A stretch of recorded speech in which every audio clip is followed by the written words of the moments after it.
দামাত বরকাতুল আলিয়া সভাপতি, সর্বস্তরের নেতা ও জনগণ ভাইয়ের আমার, ইসলামী আন্দোলন বাংলাদেশ কি ও কেন? ইসলামী আন্দোলন বাংলাদেশ বিশ্বাস করে শুধু দেশ, দল এবং নেতার পরিবর্তনের মাধ্যমে মানুষের শান্তি আসতে পারে না, বৈষম্য দূর হতে পারে না। আপনারা জানেন, ব্রিটিশ 200 বছর এদের শোষণ করেছিল, বৈষম্য সৃষ্টি করেছিল। এই বৈষম্য দূর করার জন্যই ব্রিটিশদের বিরুদ্ধে দেশের মানুষ আন্দোলন করেছে, রক্ত দিয়েছে। ব্রিটিশ এদেশ থেকে বিদায় হতে বাধ্য হয়েছিল। ভেবেছিলাম বৈষম্য থাকবে না, মানুষ শান্তি মুক্তি পাবে। কিন্তু কি দেখলাম, ভারতের সংখ্যাগরিষ্ঠ মানুষ সংখ্যালঘু মানুষের সাথে বৈষম্য করছে। আবার আমরা আন্দোলন করলাম, সংগ্রাম করলাম, যদি মুসলমানদের জন্য একটা আলাদা কান্ট্রি করতে পারি তাহলে বৈষম্য দূর হয়ে যাবে। এই মুসলমানদের আন্দোলনের কারণে 47-এ পাকিস্তান নামে একটা দেশ আমরা স্বাধীন করেছিলাম মানুষের শান্তির জন্য, মুক্তির জন্য। আমরা কি দেখলাম, পশ্চিম পাকিস্তানের লোক পূর্ব পাকিস্তানের মানুষের সাথে বৈষম্য করছে, তাদের অধিকার বাস্তবায়ন করে না। আমারও বৈষম্য দূর করার জন্য একত্রে আন্দোলন করে বাংলাদেশ নামে একটা ভূখণ্ড আমরা সৃষ্টি করেছিলাম। ভেবেছিলাম আর বৈষম্য থাকবে না, মানুষ শান্তি পাবে, মুক্তি পাবে। সেই স্বাধীনতার স্লোগান কি ছিল? সাম্য, মানবিক মর্যাদা, সামাজিক ন্যায় বিচার। সাম্য, মানবিক মর্যাদা, সামাজিক ন্যায় বিচার প্রতিষ্ঠিত করার জন্য আন্দোলন করেছিলাম, সংগ্রাম করেছিলাম। কিন্তু আমরা কি দেখলাম, পার্শ্ববর্তী ভারত আমাদের উপরে কর্তৃত্ব করছে, তাদের আইন চাপিয়ে দিচ্ছে। শুধু কি আইন, আপনারা দেখেছেন 71 স্বাধীনতার পরে যে 72 সংবিধান রচিত হয়েছিল, সেই সংবিধানের মধ্যে ভারতের সংবিধানের মূল 4 নীতি: জাতীয়তাবাদ, গণতন্ত্রবাদ, ধর্মনিরপেক্ষবাদ এবং সমাজতন্ত্রবাদ। ভারতের সংবিধানের মূল 4 নীতি আমাদের 72 সংবিধানে চাপিয়ে দেওয়া হয়েছে। স্বাধীন হয়েছে 71-এ, সংবিধান রচনা হয়েছে 72-এ। আজকে কিছু মূর্খ লোকেরা বলে যে 72-এর সংবিধানই নাকি স্বাধীনতার উৎস ছিল। কি ব্যাকুফ! স্বাধীনতার উৎস ছিল কি?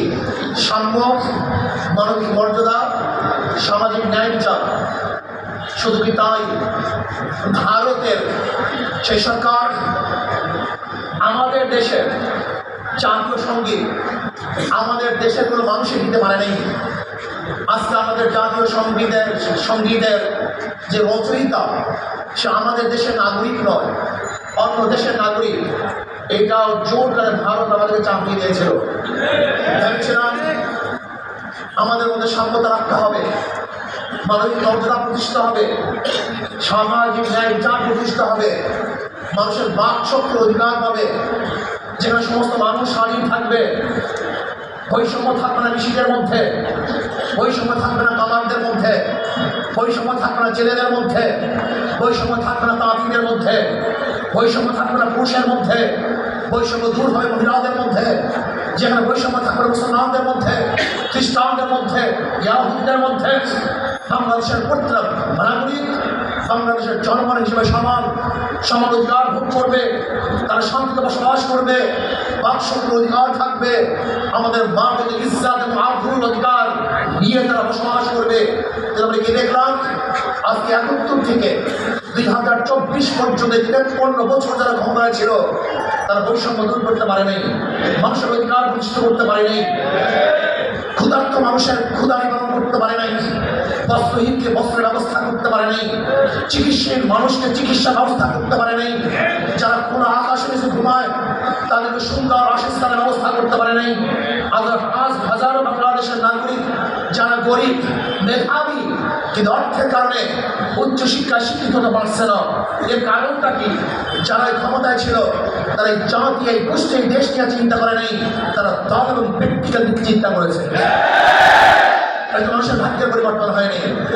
আমরা মানে কি করলাম? এই বৈষম্য দূর করার জন্য 2024 5ই আগস্ট আন্দোলনের ভিত্তিতে ফ্যাসিস্টকে হটিয়ে চিন্তা করেছিলাম এবার মানুষ বৈষম্য ভিত্তিক এক দেশ পাবে, যেটা বৈষম্য থাকবে না, মানুষের অধিকার প্রতিষ্ঠিত হবে, জুলুম থাকবে না, চাঁদাবাজ থাকবে না, দুর্নীতি থাকবে না, ঘুষ থাকবে না, মিথ্যা মামলা থাকবে না, মানুষ শান্তিতে বসবাস করবে। কিন্তু আমরা কি দেখলাম? 5ই আগস্টের পর আবারও সেই বৈষম্য, আবারও চাঁদাবাজি, আবারও দুর্নীতি, আবারও দখলদারি। বরিশাল আমাদের মডেল থানার মধ্যেও, আমাদের সদর থানার মধ্যেও হাজারো মিথ্যা মামলার পাহাড় হয়ে গেছে। এর কারণটা মানুষ শান্তি নেই, মুক্তি পায় নেই। এর কারণ হলে দেশ পরিবর্তন, দল পরিবর্তন এবং নেতা পরিবর্তনের মাধ্যমেই মানুষের শান্তি আসতে পারে না। শুধু চাঁদার চেহারা পরিবর্তন হয়েছে, চাঁদার পরিবর্তন হয়নি। দুর্নীতির হাত পরিবর্তন হয়েছে, দুর্নীতি বন্ধ হয়নি। এতদিন চাঁদা তালাশ করছে লেন্টু, এখন চাঁদা নাই ফেন্টু, দুর্নীতি করছে কেন্টু, এখন দুর্নীতি করে মিন্টু। শুধু ব্যক্তির পরিবর্তন। আমি চ্যালেঞ্জ দিয়ে বললাম 1000 বার দল পরিবর্তন করবেন, 5000 বার নেতা পরিবর্তন করবেন। আপনারা সবুজ বাংলা দেখবেন, স্বর্ণের বাংলা দেখবেন, আপনার ডিজিটাল বাংলা দেখবেন, আমরা নতুন বাংলা দেখবেন, স্মার্ট বাংলা দেখবেন, ভাগ্যের পরিবর্তন দেখবেন। এর মূল কারণ বলে গেছেন আমাদের শায়খ মোর্শেদ ভালো মানে তিনি কি বলেছেন? মাদার গাছ লাগিয়ে আমরা আশা করা যায় না, তেঁতুল গাছের মাধ্যমে মিষ্টি ফলের আশা করা যায় না, চোর ডাকাত বদমাশ গুন্ডাদের মাধ্যমে গুন্ডামি বন্ধ করা যায় না, খুনিদের মাধ্যমে খুন বন্ধ হয় না, খুনিদের মাধ্যমে দুর্নীতি বন্ধ হয় না। যতক্ষণ পর্যন্ত আদর্শ নীতিবান মানুষ শাসন না হবে, যা আল্লাহকে ভয় করে, আল্লাহর সামনে দাঁড়িয়ে হিসাব দেওয়ার দিনকে ভয় করবে, এরকম নেতা যতদিন পর্যন্ত নেতৃত্ব প্রদান না করবেন, হাজার আন্দোলন করে রক্ত দিবেন, মানুষের ভাগ্যের পরিবর্তন হবে না। এর জন্য মানুষ আন্দোলন করছে। 24 আন্দোলনে মানুষ জীবন দিয়েছে। আমাদের জীবনের মায়া ত্যাগ করে রাস্তায় ছিলাম, স্ত্রীর কাছে বলেছিলাম, বাচ্চাদের কাছে বলেছিলাম হয়তো আর ফিরতে পারবো না, কিন্তু দেশের থেকে দুর্নীতি উৎখাত করবোই করবে ইনশাআল্লাহ, জুলুমের অবসান করবোই করবে ইনশাআল্লাহ, মানুষের ভাগ্যের পরিবর্তন করবোই করবে ইনশাআল্লাহ। আপনারা জানেন 5ই জুলাই এই টাউন হল থেকেই আমরা প্রথম ঘোষণা দিয়েছিলাম বৈষম্য বিরোধী আন্দোলনের সাথে আমরা সম্পৃক্ত আছি, থাকবো, ছিলাম। আমরা ছিলাম সামনের কাতার। যে সমস্ত দলের হাজারো মহাসচিবরা ঘোষণা দিয়েছিল বৈষম্য বিরোধী আন্দোলনের সাথে আমরা সম্পৃক্ত নই, আজকে তারাই লুট করবে, তারাই দখলদারি করবে। আর আমরা যারা রক্ত দিয়েছি, জীবন দিয়েছি, অংশগ্রহণ করেছি, আমরা তাদের দখলকে বন্ধ করতে পারবো না। আমাদের আন্দোলন সাকসেস হয়নি, আন্দোলন আবার করতে হবে, সংগ্রাম আবার করতে হবে। রাস্তা ছাড়া যাবে না, রাজপথ ছাড়া যাবে না, রাজপথে থাকতে হবে। গুন্ডা মাস্তান এবং দুর্নীতিবাজদেরকে বাংলাদেশ থেকে উৎখাত করে রাত পর্যন্ত রাজপথ ছাড়বে না।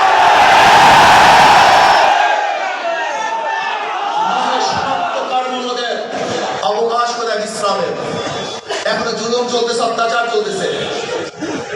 এখন পর্যন্ত বিচারালয় স্বাধীন নয়, বিচারালয় স্বাধীন নয়। যারা ক্ষমতা আছে তাদের দিকে তাকিয়ে তারপর রায় দিতে হয়। এই বিচারালয় আমরা চাই না, আমরা বিচারকদের স্বাধীনতা চাই। যদি কোনো আওয়ামী লীগের লোককেও বিচারালয় মুক্তি দেয়, আইনের ফাঁকে না বের হয়ে যায়, সমস্যা কোথায়? আর আমিও যদি আইনের মাধ্যমে আটকা করি, সমস্যা কোথায়? আমি বলবো বিচারকদের স্বাধীন দিতে হবে, তারা তাদের ইচ্ছা অনুযায়ী বিচার করবে, প্রেশার ক্রিয়েট করা যাবে না। যদি বিচারক মধ্যে আপনি প্রেশার ক্রিয়েট করেন, তাহলে মনে করতে হবে যে এই কূপ আপনি খনন করেছেন, এই কূপই আপনি করবেন। আওয়ামী লীগ কোটা বিচারালয়ের স্বাধীনতাকে হরণ করেছিল, তারা হরণ যদি না করতো, বিচারকের স্বাধীনতা দিত, আজকে তাদেরকে ধুকে ধুকে জেলখানে মুক্ত হইত না। কিন্তু যারা স্বাধীনতা হরণ করেছিল, আজকে সেই খাদের মধ্যে তারাই পড়তেছে। আজকে যারা ক্ষমতা আছেন, আপনারা যদি বিচার বিভাগকে স্বাধীন না করেন, তাহলে মনে করতে মানুষ হাসপাতাল দিতে পারে।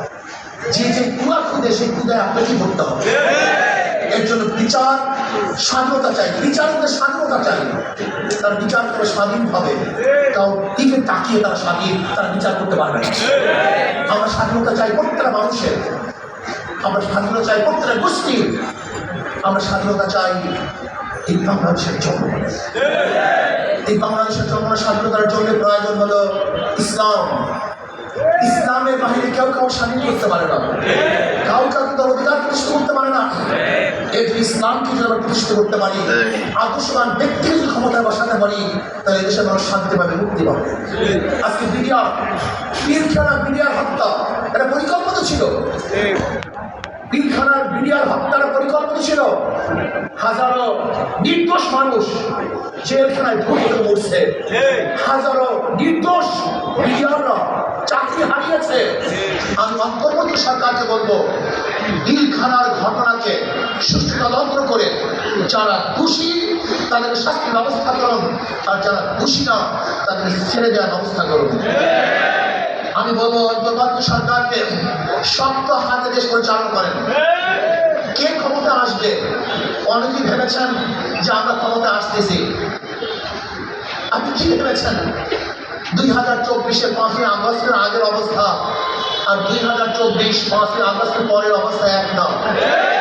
মানুষের বোকা শেখা নাই, মানুষ কোনো গাধা নাই যে আগে অমুক মাথায় ভোট দিয়ে আসছে এখন ভোট দেবো, সে চিন্তা দূর করেন। মানুষ দেখবে কোন দলের মধ্যে দুর্নীতিবাজ নাই, গুন্ডা নাই, বদমাশ নাই, খুনি নাই, ধর্ষক নাই, মানুষ সেই দলকে গ্রহণ করবে। কোন গুন্ডা এবং লুটেরা চাঁদাবাজকে দেশে মানুষ ভোট দেবে না ইনশাআল্লাহ। আমি অন্তর্গত সরকারকে বলবো, পিআর সিস্টেম নির্বাচন করুন, পিআর সিস্টেম নির্বাচন দেন, সংখ্যানুপাতিক হারে নির্বাচন হবে, প্রত্যেকটা মানুষ মার্কায় ভোট দিবে। যদি মার্কায় ভোট দেওয়ার ব্যবস্থা করুন, তাহলে কারো টাকার সারাফি হবে না, বেশি শক্তি ব্যবহার করবে না, মানুষের অধিকার বাস্তবায়ন হবে, প্রত্যেকটা মানুষের ভোট কাজে লাগবে। এর জন্য আমি অন্তর্বর্তী সরকারকে বলবো, অবশ্যই পিআর সিস্টেম নির্বাচন দিতে হবে। ভাইয়ার আমার বৈশাখের মানুষ, আমি শুধু শেষে একটা বার্তা দিতে চাই। সেই বার্তাটা কি? যারা ধানের শীষে নির্বাচন করে তারা নিজেরা ধান কাটতে পারে না, যারা নৌকা নির্বাচন করে তারা নৌকা চালাতে পারে না, যারা নাঙ্গল প্রতীক নিয়ে নির্বাচন করে তারা নাঙ্গল নিজে বলতে পারে না, যারা কুঠা কাঁচ নিয়ে নির্বাচন করে তারা নিজেরা লাঠি ফাটতে পারে না, ধান কাটতে পারে না, যারা গরুর চাকা নিয়ে নির্বাচন করে তারা গরুর গাড়ি চালাতে পারে না।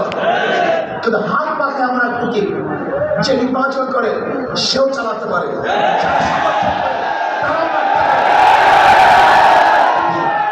যারা সমর্থন করে তাদের বিছানাও থাকে, যারা সমর্থন করে না তাদের কাছাকাছি থাকে। শান্তির প্রতীক, মুক্তির প্রতীক।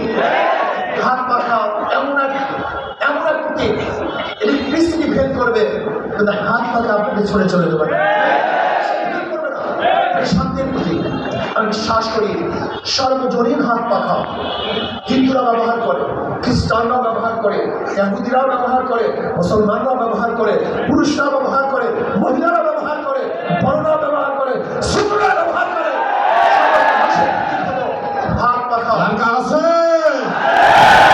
কোন সময়টা যাবে সালে আগামী সংসদে। আমি বিশ্বাস করি ইনশাআল্লাহ যদি হাত পাখে বিজয় হয় তাহলে বাংলাদেশ বিজয় হবে, হাত পাখে বিজয় হয় ইসলাম বিজয় হবে, মানবতার বিজয় হবে। আর শেষ কথা হলো, ভারত আপনি আমাদের দেশ দখল করার ষড়যন্ত্র করতেছেন। আপনার গোলাম এক প্রেসিডেন্টকে, প্রাইম মিনিস্টারকে আপনি বসিয়েছিলেন, এখন গোলাম মুক্ত এক জিন্দিকে আমরা পেয়েছি। ভারতকে বলবো, বাংলাদেশ থেকে হাত উঠাবেন না, আঙ্গুল চক্ষু উঠাবেন না, যদি চক্ষু উঠাতে চান তাহলে চক্ষু থাকবে না। আসুন স্বাধীনভাবে এই দেশকে করার জন্য, এই মানবতাকে মুক্তি দেওয়ার জন্য ঐক্যবদ্ধভাবে কাজ করব। আল্লাহ আমাকে এবং আমাদের সবাইকে হকের পক্ষে, শান্তির পক্ষে, মুক্তির পক্ষে, জনগণের পক্ষে এক হয়ে ন্যাক হয়ে কাজ করার তৌফিক দান করেন। আসসালামু আলাইকুম ওয়া রাহমাতুল্লাহি ওয়া বারাকাতুহু।